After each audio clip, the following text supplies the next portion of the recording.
Welcome to the Paul Adefarasin podcast, our interactive 15-minute review of this week's message. We revisit the word, surface the big ideas, and give you space to reflect, pray, and act. If you'd like the full message, though, you can watch it on YouTube or listen on Spotify after this episode. My name is Paul Adefarasin. Welcome to the Deep Dive. Today we're jumping into a really fascinating set of sources, all centered on one big idea. The image we hold inside of us, our self-perception, is what shapes the life we actually live. Exactly. And our sources for this, excerpts from a really powerful sermon and some related notes, are all built around this theme, the image within. He sees where you are. So our mission for this deep dive is to get practical. Right. We want to pull out the core insights on how you can break those frustrating, repeating cycles. The ones that show up everywhere, right? In your finances, your relationships, your career. The goal is to figure out the architecture of inner clarity and move toward, real wholeness. And the whole thing kicks off with this bedrock premise. Destiny isn't fate. It's connected directly to your decisions. It's all about choice. The material makes it clear that so many destructive patterns start with just one bad decision. It's like a tripwire. A tripwire that sets off a whole chain reaction. Precisely. You make one poor choice, and it leads to a cascade of others, and before you know it, you're stuck in this self-defeating loop. It's like taking a wrong turn onto a road you can't easily get off of. Okay, so the goal is to stop that cascade. But what about the other side? What about making one great decision?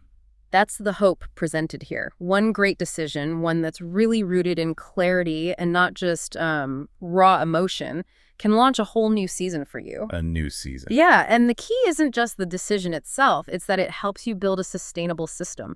You're not just gritting your teeth and using willpower every day. You're creating a new framework that supports you. So that one clear choice is the launch sequence for the whole system. You got it. All right, let's unpack what messes with that clarity in the first place. Because if we're gifted people, high-capacity people, why do we keep falling into the same traps? And that question brings us right to the architecture of the struggle itself. Unhealed pain. When you carry trauma or old pain that was never really named or processed, it creates a fundamental flaw in your operating system. The source calls it misshapes vision. I like that phrasing. It's powerful, isn't it? It drains your confidence, and that's what delays destiny. You might be going through the motions externally, showing up, doing the work. But internally, you're hitting the brakes. Exactly. Your heart hesitates. The source says a part of you is still doubled over in an ancient moment that you never left. You think you're moving forward, but emotionally, you're still parked at the scene of an old accident. That's like driving a car with a bent axle. You can floor it, but you're just constantly fighting to go straight. Perfect analogy. And this tells us where the fix needs to happen. It's at the command center. And the source makes a really crucial distinction here about the self. Spirit, soul, and body. It does. And it argues that the command center isn't your spirit, it's your soul. Okay, now that's interesting. A lot of teachings would put the spirit at the top of the chain of command. Why the focus on the soul here? It's about function. Think of the soul as the operational team. It has three parts. The thinker, which is your intellect. The feeler, your emotions. And the chooser, which is your will or volition. So your spirit might have the purest intention, but if your thinker is clouded by old pain and your feeler is running the show, then the chooser your will is getting all sorts of mixed signals. Conflicting orders, exactly. The soul is where the decision gets made before the body ever moves. So these repeating negative cycles are really a symptom of emotional misalignment in the soul's command center. Absolutely. The source flat out says spiritual maturity is impossible without emotional maturity. I mean, it's a concept others have talked about, but the application here is key. We misunderstand what our emotions are for. So if they're not supposed to be our compass, what is their job? Their job is to provide force. They're the fuel, the energy, the passion behind an action you've already chosen. But the moment they become the compass, your judgment gets fuddled. Completely. Think about it. You have a fight in a relationship or a bad month with money, and this emotional storm kicks up. If you let that storm dictate your next move, you're almost guaranteed to make a poor decision. And the cycle continues. Wow, that's a critical shift. From fuel to compass. That explains why you can know what you should do, but you feel compelled to do the exact opposite. Yes. The thinker knows the way, but the feeler has grabbed the steering wheel. And this brings us right back to the mind.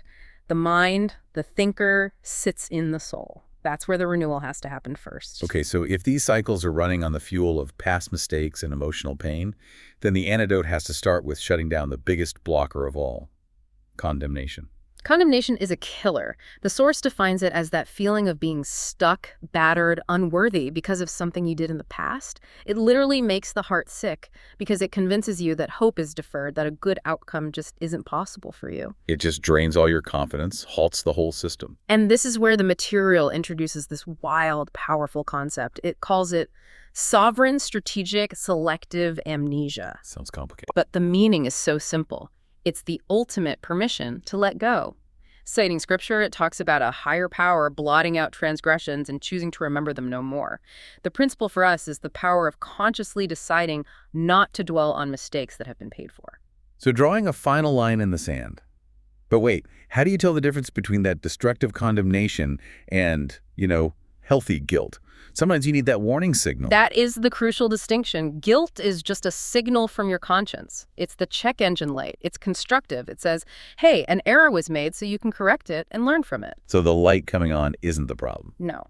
The problem is what you do next. You can't let that signal fester and turn into condemnation. Condemnation is just a feeling. It's rumination. It's self-punishment long after the price has been paid. You have to actively reject it and move into correction. To make this real, the sources give us a perfect example of a hidden, long-term problem finally getting solved. The testimony of Olivia Fruzik.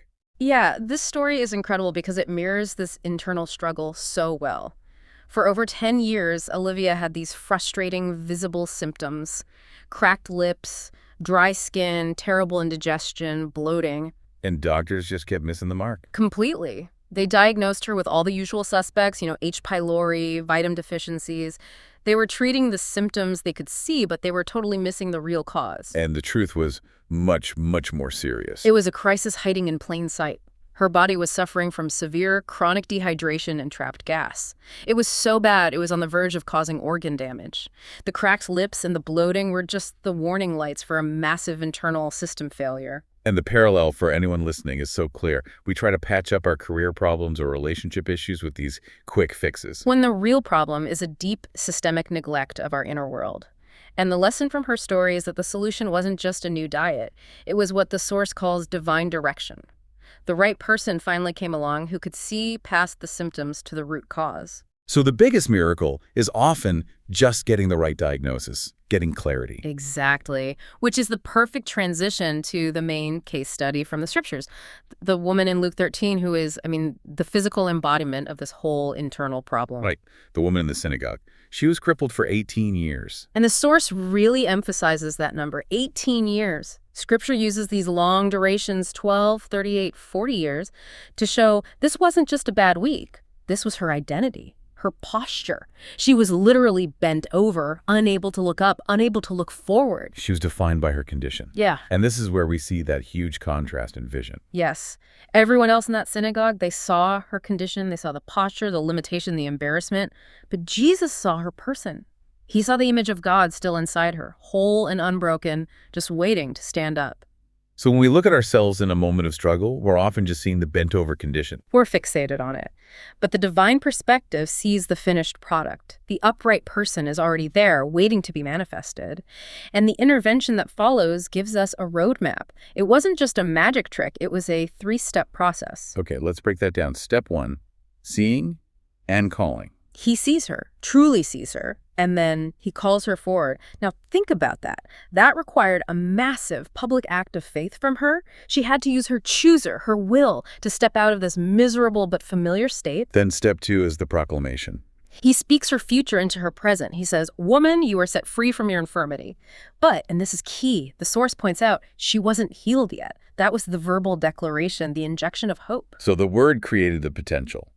But it wasn't complete until step 3, physical action. Right. He puts his hands on her, and immediately she straightened up. But the deeper lesson here is about her part in it. Her years of showing up, of keeping the faith even while bent over, combined with her choice to step forward. That's what made that day different. And the source says when her season came, she had to act. She felt the ease, the lack of pain, and she straightened out herself. Yes. The power was made available, but she had to use her restored will to change her posture. The healing provided the ease, but she had to make the move. We are active participants in our own restoration. Which brings us to the final and maybe most sobering takeaway from all this.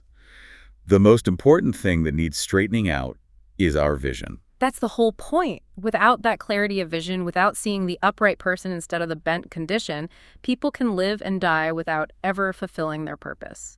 It's that old saying, the cemetery is the richest place on earth. Filled with unfulfilled potential. So if we do this inner work, if we get that alignment, what's the final instruction? What do we do? It's simple and powerful.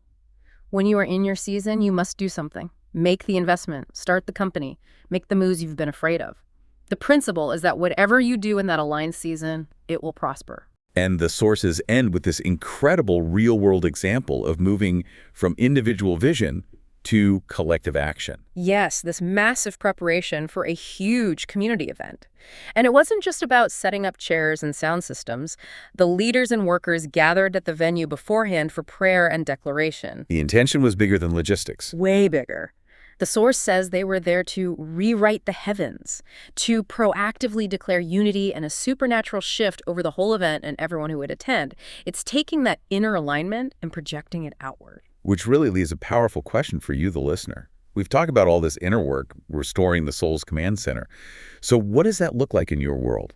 If that level of focused collective intention can shape an entire event, what's the one concentrated action required to finally break the old cycles in your field, in your family, or in your own life? You feel the ease, you see the opening. Now, what are you going to do with it?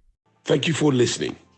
To go deeper, watch the full message on YouTube or listen to the full-length sermon on Spotify. Follow the podcast, and please share it with someone who needs it and leave your response in the Q&A. Kindly keep your heart on fire, your eyes on Jesus, knowing you are the exception. Grace and peace. We love you deeply.